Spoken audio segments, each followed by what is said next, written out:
Então, Kardec parte deste questionamento: por que não são ricos todos os homens, né? E vem uma explicação aí do ponto de vista material. A gente precisa compreender que quando está falando de riqueza aqui, gente, está falando de riqueza econômica mesmo. Não está falando de riqueza de saúde, não está falando de riqueza de inteligência, está falando aqui de bens materiais. O tema aqui é sobre bens materiais. E o Espírito que responde a essa pergunta diz assim que nem todos os homens, nem todas as pessoas são inteligentes e laboriosas para adquirir, e nem prudentes e sábias para conservar. Ora, há pessoas que são muito trabalhadoras e até conseguem adquirir, mas não são prudentes para conservar, né? Quantas pessoas ganham na loteria, né? 2 anos depois não tem mais nada. Quantos recebem às vezes uma herança e em pouco tempo dissipa tudo aquilo, né? E não sobra nada. Não são sábios e prudentes para conservar, né? São, ao contrário dos avaros. Jesus colocou uma parábola, né, falando do filho pródigo, a prodigalidade, aquela pessoa que gasta daqui, gasta dali, não se preocupa com o dia de amanhã, né? Pessoas imprevidentes. Isso é tão importante que Jesus se ocupou de falar daquele jovem, daquele filho pródigo, né? Quer dizer, pródigo é aquela pessoa que ela é o mão aberta, ela gasta tudo a todo momento, não está preocupado com de onde veio e nem o quanto vai durar. Imprevidente, né? E o contrário, né? O Evangelho fala também da avareza, que é o mão fechada, né? A pessoa que acumula, guarda, passa necessidades até de saúde, de alimentação, para guardar dinheiro, com medo que no futuro vai faltar. São 2 extremos problemáticos, né? E aí a explicação material, ela explica, mas não resolve todos os problemas, né? Porque além desta questão de que nem todo mundo é inteligente e trabalhador para adquirir, e nem todo mundo é sábio e prudente para conservar, isso só explica o aspecto material. Mas nós, considerando que a nossa existência não é só essa, né?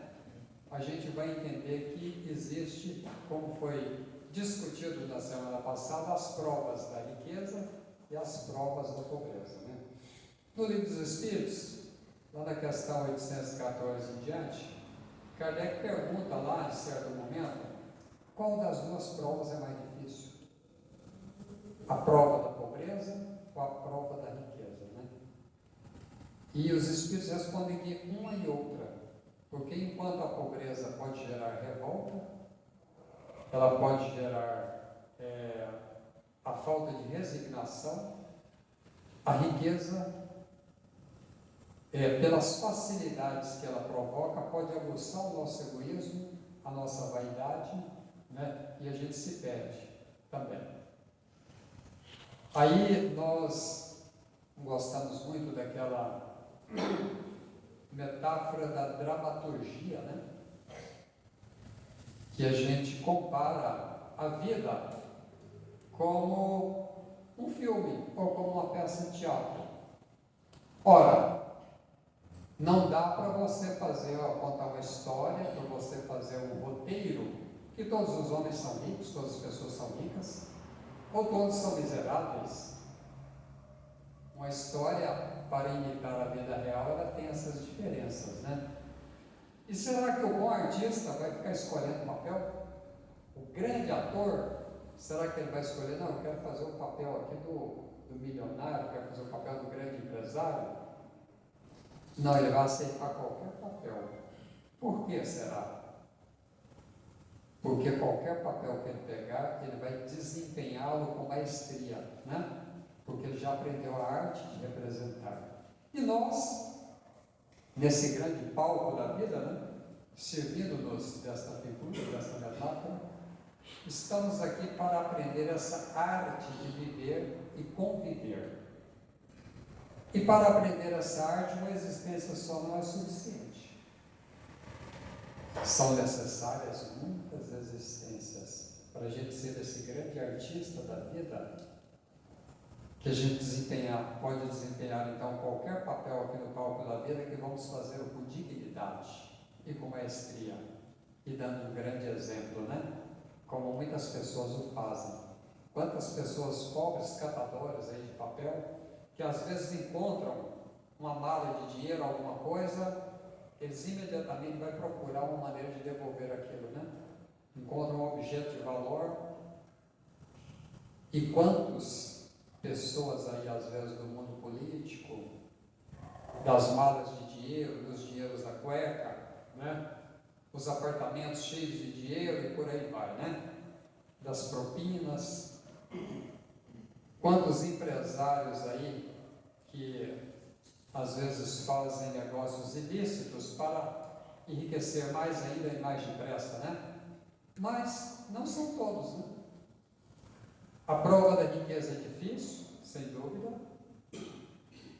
É tão difícil que Jesus chegou a dizer que era mais fácil passar o camelo no buraco de uma agulha do que um rico chegar no reino de Deus. Ele não falou que era impossível, ele falou que era difícil, né? O camelo aí pode ser uma corda, né?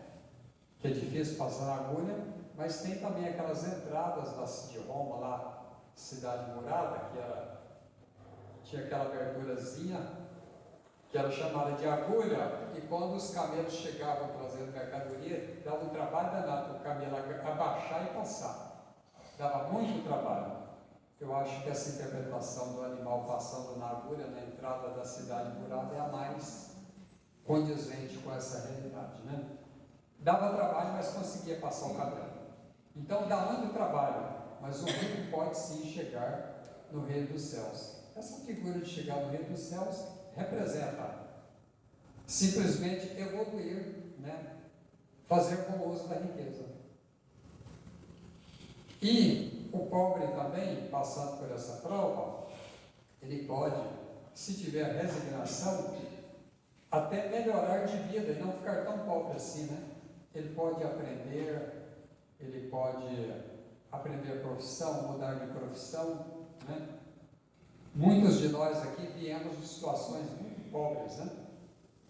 Eu mesmo vim de uma situação tão pobre que era casa de chão batido e quando chovia era goteira para todo lado, luz de lamparina, né?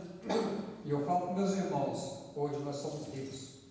Da onde a gente saiu, onde nós estamos hoje, nós somos ricos. Comparando, né? Rico de dinheiro mesmo, comparando com aquela situação. É evidente que a gente não é rico considerando as classes sociais. Mas a nossa vida melhorou demais, através do trabalho, do estudo, né? E da maioria das pessoas que estão aqui, a vida melhorou muito. Nossos antepassados, nossos avós trabalhavam muito, a vida era muito dura. Se hoje tem desigualdades, e ela ainda é gritante, no passado era muito mais, né? Hoje vamos imaginar aí uma diarista, se ela fizer aí 5 diárias por semana, ela vai ter uma vida razoavelmente digna, né? Ela não vai passar necessidades. No tempo da escravidão, as pessoas trabalhavam e não ganhavam era nada. Era alimentação, né? Eram os 3 P's. Pão para cobrir o mínimo necessário, né? O pão, que era o alimento o mínimo necessário, e paulada. Eles tinham direito a 3 P's: pau, pano e pão. Tudo o que tinha abundância era paulada, né? Desobedeceu, apanhava muito. Quando vem depois a abolição da escravidão, os negros eram proibidos de ter negócio, e aqueles fazendeiros, se fosse algum fazendeiro empregar um negro, os outros apelavam, o viam com maus olhos.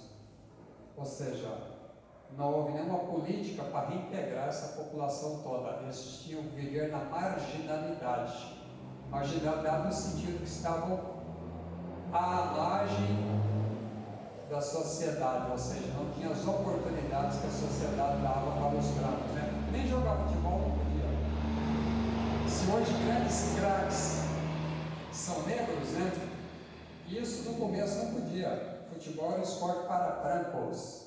Teve até uma novela que tinha uma parte interessante, que eles pegaram um neguinho lá bom de bola e pintou ele de branco. Ele foi transpirado e a tinta foi sair no cal, né? Aquilo era uma piada para mostrar, né? Que como era a coisa, né? Então a gente foi ter a primeira política afirmativa para a inclusão dessa população negra na política das cotas, que foi lá por volta dos anos 2000, 2003, por aí assim, né, Costa? 2003, né? E muita gente, eu sou contra, não pode não. Mas muita gente não sabe, olha, eles não estão ganhando uma vaga, eles têm que passar também, né? A diferença é que teve uma fatia das vagas, falei essa fatia aqui, ó, igual, imagina uma pizza, né? Uma pizza a gente parte ela lá em 4 partes, né?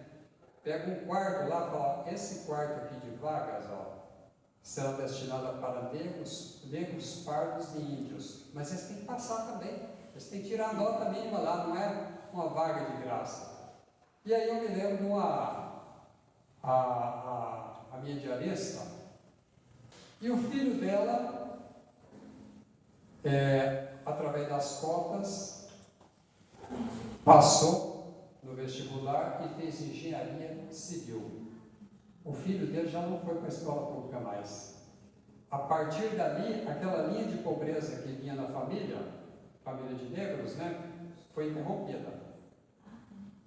Olha que coisa interessante, né? Porque a sociedade vai evoluindo também, né? Vai chegar um momento que as desigualdades vão existir, mas não serão tão gritantes. E no passado foi muito gritante, né? Então, o filho dele já está na escola particular, não vai precisar de cota mais. Houve ali um rompimento da linha de pobreza a partir de uma oportunidade. Ele laborioso, né? E sábio e prudente, as coisas mudam dali, né? Então, dali para trás na história, para frente começa uma outra história, né? Na época da Revolução Industrial, começo ali dos anos 1900, a partir ali da primeira Revolução Industrial aconteceu na Europa, um jovem de 16 anos, não era jovem, ele era um velho, todo cheio de doença, que já não servia para as fábricas mais. Ele ia para a rua pedir esmola. Que coisa, hein? 16 anos, não prestava para nada mais, não dava para trabalhar mais. Porque começava a se trabalhar crianças. Os empresários levavam as crianças para as fábricas, que pagava menos para a criança, né? Buscava levar a mulher também, pagava menos para a mulher e para a criança do que para os homens. E tinha muito acidente ali, né? Muita criança morria, às vezes ia jogar as lascas lá na fornalha, ou manipular aquelas coisas, aquelas máquinas lá, e acontecia um acidente lá, perdia um braço, uma coisa, né? E a jornada era 15 horas. Então, como a gente evoluiu? Hoje, a legislação diz, você é obrigado a pôr seu filho na escola. Se você não põe, você está cometendo um crime.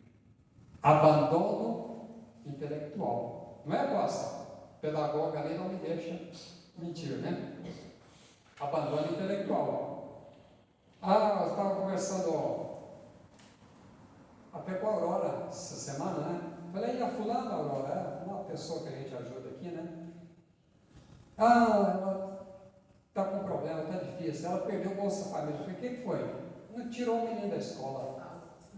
Tirou o menino da escola. Gente, abandono intelectual. Eu falei, olha, fala para ela que além, o problema não é só perder o Bolsa Família. O problema é que há um abandono intelectual. Se ela pode ser, o conselho tutelar pode fazer uma visitinha para ela. Está errado, não pode tirar o menino da escola. Né? Então hoje as coisas vão melhorando. Vai chegar um ponto que não haverá necessidade dessas provas extremas mais, né? Hoje, se uma pessoa sair aí catando reciclados, ela consegue sobreviver, ela consegue ter uma vida razoável. Ela vai ter um atendimento, se precisar, no SUS, ela pode ter um Bolsa Família, algumas coisas, né? Ainda há diferença? Sim. Mas as diferenças não são tão gritantes como eram no passado. A pessoa tem que trabalhar 15 horas, crianças sendo obrigadas a trabalhar. E essas crianças não tinham acesso à escola. A escola, ela nasce para as elites. A escola não nasce como uma instituição pública. Ela vai se tornar pública só quando, depois da segunda Revolução Industrial, quando as empresas já precisam de pessoas alfabetizadas, quando elas começam a precisar de uma formação mínima ali. Então, a escola ela vem sendo dada em doses homeopáticas, aos poucos, para as populações pobres, né? E agora que as pessoas têm oportunidade, os pais vão deixar os filhos abandonados intelectualmente, né? É uma falta de responsabilidade. Então, a prova da pobreza, ela já foi muito pior no passado, né? Com o escravagismo, a servidão, né? O trabalho precário. Hoje a gente tem alguma lei trabalhista que assegura pelo menos alguns direitos, embora constantemente os empresários fazem lobby para acabar com essas leis, para precarizar ainda mais. Criou-se a ideia da terceirização, nós vamos terceirizar, né? Você cria uma empresa aí, você vai prestar serviço para mim, porque aí eu só te pago o serviço prestado. Se você sofreu um acidente e tiver algum problema, o problema é seu, né? O entregador do Uber, quem é o patrão dele? Ele próprio, né? Se ele bater a moto e quebrar, quem vai pagar o conserto da moto? Ele. Se ele quebrar a perna, quem que vai é responsável? É a pessoa que pediu comida? Não. É o restaurante? Não, ninguém. Isso chama precarização, né? Há sempre esse movimento aí de tentar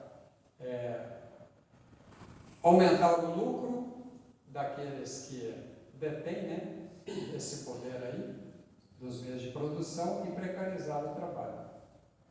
Então, quer dizer, há sempre essa luta aí, né? Essa busca. E cabe aos governos tentar regulamentar, criar leis, né, que regulamentam essa relação entre o trabalho e o capital, em quem dá o emprego e em quem trabalha. Porque se deixar entregue ao mercado, o mercado vai instituir trabalho análogo ao de escravidão, né? Direto a gente vê aí o Ministério do Trabalho encontrando fazendas, confecções, com trabalho análogo à escravidão. Porque uma coisa é você falar, eu tenho esse trabalho aqui para você, eu posso pagar tanto, você quer fazer? Não, não quero, tudo bem. Mas outra coisa é as pessoas sendo cooptadas para um trabalho e depois elas não poderem sair dali. E elas já ficam devendo, para dar uma enxada que você vai trabalhar, você paga por ela. E vai descontar depois. É assim que fazem, né?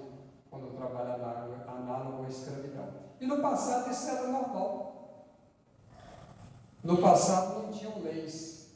Então, quer dizer, com a evolução as coisas vão melhorando. As relações humanas vão melhorando. A civilização, o processo civilizatório. Kardec pergunta, né? Pode o homem deter a marcha do progresso? Os espíritos respondem, não. O homem pode retardá-la, mas detê-la jamais. Porque o progresso é implacável, né? Essa marcha do progresso, você está falando ainda do progresso civilizatório, né? Porque do que adianta nós termos tanta tecnologia, nós termos tanta ciência, se isso não for uma coisa que vem para beneficiar a todos? Se você tem um exame de ressonância, mas ele só serve para quem pode pagar. Quem não pode, não, você morre. Né? Se você não puder, passa a diagnosticar nem nada, esse tratamento você não pode pagar, você morre. Esse aqui que pode pagar, vive. Será que isso é justo? Né? Então, quer dizer, o progresso, ele é também, e principalmente, civilizatório. Civilizatório quer dizer que as relações humanas passam a ser tratadas com mais igualdade de oportunidades. As pessoas passam a ter as mesmas oportunidades. O filho do rico pode estudar e formar, o do pobre também pode. O do rico vai pagar uma universidade, tudo bem, escolhe e paga, mas o pobre tem que ter aquela bancada pelo Estado, que também é bancado por todos nós, cidadãos, pagamos tributos. Né? Dessa maneira, quanto mais a gente evolui, menos necessidade tem. Mas, aí, Kardec pergunta aqui, né? Mas não é deplorável perceber que Deus coloca a fortuna nas mãos de pessoas que não a fazem prosperar para o bem? Está falando daquelas pessoas egoístas que acumulam fortuna lá e não geram emprego, né? Hoje esse negócio de mercado financeiro, né? Olha que coisa mais problemática, né? Grande parte dos recursos humanos hoje, financeiros, não estão gerando trabalho, não estão no chamado mercado financeiro, rendendo juros, né? Aplicando em ações, aquela coisa toda, pessoas vivendo disso. E outros, às vezes, explorando, né? Aí Kardec pergunta se isso não é deplorável, se isso não é um problema, por que Deus permite isso, né? E aí, os espíritos respondem que é a questão do livre-arbítrio, né? A gente precisa ser experimentado. Ora, será que eu conseguiria evoluir na dramaturgia se eu fizesse um único papel toda vez, só um papel? O ator precisa fazer vários papéis. Ele vai fazer papel feminino, papel masculino, ele vai fazer o papel do empregado, do patrão, né? Do pai, papel do filho. Nós precisamos fazer todos os papéis para aprender essa arte. E aí, perguntar, mas Deus não sabia que ele ia falir? Não, não é questão de sabia, né? Deus não coloca fardos pesados em ombros fracos. Toda prova que nos é concedida, e muitas vezes a maioria delas a gente pediu, né? A gente pede para vir com dificuldades, ou a gente pede também para vir experimentar a prova da facilidade dos bens materiais. Toda prova, ela só nos é dada sabendo que há uma probabilidade boa da gente vencer essa prova. Se nós, às vezes, pedimos uma prova e a gente não tem condição, a espiritualidade lá nos aconselha, fala, olha, Adolfo, você lembra tantas existências que você vem falhando nisso, não está na hora ainda. Vamos nos preparar um pouco mais. Espera, você se prepara um pouco mais. Se ela pedir essa prova agora, você não vai dar conta. E aí eu tenho, tá bom, você está teimando, você vai, mas você vai se comprometer mais se você não conseguir. Nós vamos tentar te ajudar, né? E a gente encarna, tem aquelas facilidades, né? E se perde no egoísmo, no orgulho, na vaidade, né? Stark falou um exemplo aqui, eles que conhecem o empresário, fala assim, eu fiquei rico porque eu levantei muito cedo e trabalhei muito. E ele perguntou, mas seus empregados também não levantavam cedo? E eles também ficaram ricos? Então não é por isso.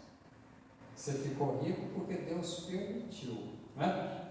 Deus permite que alguns fiquem ricos e experimentem essa prova. Como Ele permite que alguns, às vezes, trabalhem e as coisas não dê certo. Eu tenho um amigo que eu tenho vontade mais de ficar rico. Eu já não o vejo, ele é meio aparentado, né? Há alguns anos, e ele tenta um negócio, tenta outro inteligente. Trabalhou em banco, formado, montou empresas, tentou uma coisa, outra. Até onde eu sei, ele continuou pobre. Deus está protegendo ele, né? dessa prova aí nesse momento. Provavelmente já foi em outra existência, né? Não deu certo. E hoje ele tenta daqui, tenta dali, tenta daqui, tenta dali, né? E essas pessoas hoje que têm inteligência, têm essas facilidades, e às vezes está usando de maneira inadequada, no futuro vai ter que experimentar a dificuldade.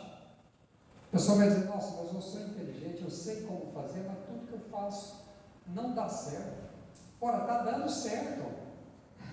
Está dando certo naquilo que é um plano da nossa existência, né? Isso é igual alguém falar também, né? Ah, o casamento não deu certo, depois de 40 anos separou. Deu certo durante aqueles 40 anos. Ora, não deu certo, né? Ah, fulano foi trabalhar naquela empresa, ficou lá 20 anos, agora não deu certo. Deu certo durante 20 anos. A vida é movimento, né? Então, quer dizer, nós estamos buscando, não quer dizer também que se a gente está pobre, a gente vai se acomodar, né? Ah, não, a prova da pobreza, eu tenho que agora viver miseravelmente. Não é isso que deu certo, né? O mal não é possuir, é ser possuído. Ser possuído é aquela pessoa que é dirigida pelo que tem, ou pelo que acha que tem, né? Tem aquela história do Evangelho, em que um grande agricultor fez uma colheita imensa, né? E ele diz, o que vou fazer agora? Ah, já sei o que eu vou fazer. Vou derrubar os meus celeiros, construir outros maiores, vou estocar, armazenar e dizer para a minha alma, goze, aproveite, né? E lá de cima a espiritualidade dizia, insensato que és, hoje mesmo lhe será pedida a alma, né? Ele estava ali pensando já que não precisava trabalhar mais, né? Que ia viver só do deleite ali. E a espiritualidade estava dizendo, hoje mesmo você vai ser chamado, você vai dormir e não vai acordar nesse plano mais, né? Então, essas experiências, todas elas, fazem parte do nosso desenvolvimento. Na pobreza, a gente aprende a resignação, aprende a perseverança no trabalho e aprende a ser grato a Deus pelo pouco que a gente conquista. Isso deve ser assim, não quer dizer sempre que seja, né? Na riqueza, a pessoa deve aprender a ser solidário, a fazer aquele talento multiplicar para muitos talentos, né? Não é multiplicar o dinheiro, não. Pode até multiplicar o dinheiro, mas multiplicar benefícios através de salários, de desenvolver pesquisas, desenvolver novos produtos, novos processos, né? E o Evangelho fala que Deus permite que a riqueza se acumule para que esses grandes empreendimentos sejam possíveis de acontecer, né? Se repartisse tudo igual, ia dar muito pouco para cada um. E no outro dia, já teria um que não tem nada e o outro que tem o dobro. Ele faria uma aposta ali, uma coisa, um mau negócio, ou a pessoa às vezes venderia aquilo ali por causa de um vício, não teria mais nada. Então não é assim que funciona, né? Não é essa distribuição. Há necessidade de concentrar a riqueza em determinados pontos para que o progresso aconteça, né? No começo da Revolução Industrial, tem uma série que chama Gigantes da Indústria, que passa, ela está disponível no YouTube também, mas passa no History, que mostra os grandes empresários da época, né? Os Rockefeller, na indústria petrolífera, furaram os primeiros postos de petróleo e criaram Standard Oil, as grandes empresas petrolíferas, homens muito ricos, e que no final da vida se tornaram filantropos. Foram fazer filantropia, porque tinha dinheiro demais e não sabia o que fazer, né? Vanderbilt nas ferrovias, né? Os Morgans no sistema bancário e vários outros. Na siderúrgica, né? Aí também as grandes siderúrgicas precisavam de muito dinheiro para criar essas indústrias iniciais. Então o dinheiro se concentrava. Muitas pessoas, muitos povos morreram ali nessas fábricas. Muitas pessoas tiveram a prova da pobreza ali, passaram ali miseravelmente ali trabalhando pelo pão por pouca coisa, mas estavam também adquirindo experiência, né? Era necessário que fosse assim. Assim veio o desenvolvimento. Quando a empreitada de levar o homem à Lua, muitas tecnologias foram desenvolvidas e muita gente falava: estão gastando bilhões com esse negócio de levar o homem à Lua. Mas se tivesse gastado o dobro, ainda teria compensado, porque muitas das tecnologias utilizadas hoje na saúde, nas telecomunicações, elas foram desenvolvidas ali durante essa corrida espacial, né? Então tudo tem um porquê. Muitas coisas, muitas tecnologias que são usadas no começo, às vezes até para o mal, para a guerra, no futuro elas são utilizadas, né? O micro-ondas que a gente tem em casa, ele começou com a descoberta a partir das antenas de radar, né? Que era utilizada ali no começo da Segunda Guerra. Descobriu-se, naquele frio danado, o soldado estava ali com uma barrinha de chocolate no bolso e sentia que perto da antena era quente. E a hora que ele chegava lá, de repente ela começou a escorrer. Ele percebeu que a radiação derretia o chocolate. Quando acabou a guerra, alguém pegou aquilo lá e falou: olha, isso aqui serve para fazer uma máquina que cozinha alguma coisa. E fez o primeiro micro-ondas que era maior que uma geladeira. Hoje todo mundo tem em casa, né? Tecnologia desenvolvida. Então, meus irmãos, qualquer que seja a nossa situação, nós ainda vamos passar já passamos por prova da riqueza, todos nós aqui, com certeza. E vamos ter que experimentar isso de novo. Às vezes falhamos, né? E com o conhecimento espírita, fica sempre mais fácil da gente passar por provas diversas e errar menos. Eu não digo acertar sempre, errar menos, né? Porque o Espiritismo ele nos dá essa chave de explicação. Que Deus nos abençoe desde sempre e que a gente tenha em mente o seguinte: muita gente fala: se eu ganhasse na loteria, eu ia fazer isso e fazer aquilo. Vamos começar a fazer com o que a gente já tem, né? Aquele que hoje faz alguma coisa com o que ele já tem, se ele ganhar, ele vai fazer mais. Mas aquele que hoje, com o pouco que ele tem, ele mantém egoisticamente, não faz nada, será que se ele ganhar, ele vai fazer alguma coisa pelo próximo? Provavelmente não, né? Então, muita gente fala: se eu ganhar, eu vou montar uma escola. Não, comece dando material escolar, então, para a criança pobre. Já é um começo, né? Vamos começar a fazer agora com os recursos que nós temos, o que nós podemos fazer para melhorar a vida do próximo. Para o dia que a gente tiver muitos recursos vultuosos sob o nosso controle, a gente não se perca no egoísmo, não se perca na vaidade, na cupidez, né? Nós possamos saber usá-lo com o devido respeito aos empréstimos de Deus, né? Como aquele talento que nos é dado, que nos é confiado para multiplicarmos em benefícios. Que Jesus nos abençoe hoje e sempre nesses propósitos mais sinceros de aprendizado para as nossas vidas.